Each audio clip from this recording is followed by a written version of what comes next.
Anak, sana ay makapagtapos ka ng pag-aaral. Sana matupad mo ang iyong mga pangarap sa buhay. Darating ang araw, magkakaroon ka rin ng pamilya.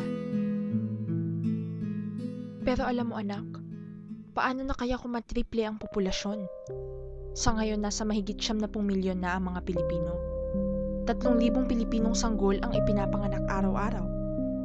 Ayon sa statistics, sa taong 2050, maaaring umabot sa 171 milyon ang Pilipino.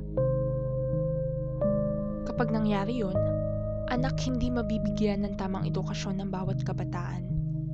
Mas lalala pa ang unemployment, at kapag wala kang trabaho, hindi mo matutustusan ang pangangailangan ng pamilya mo.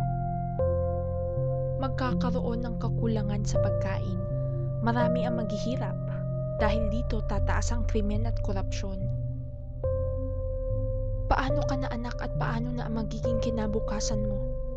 Paano na ang magiging pamilya mo? Kukulangin ang natural resources ng isang bansa at masisira ang kalikasan.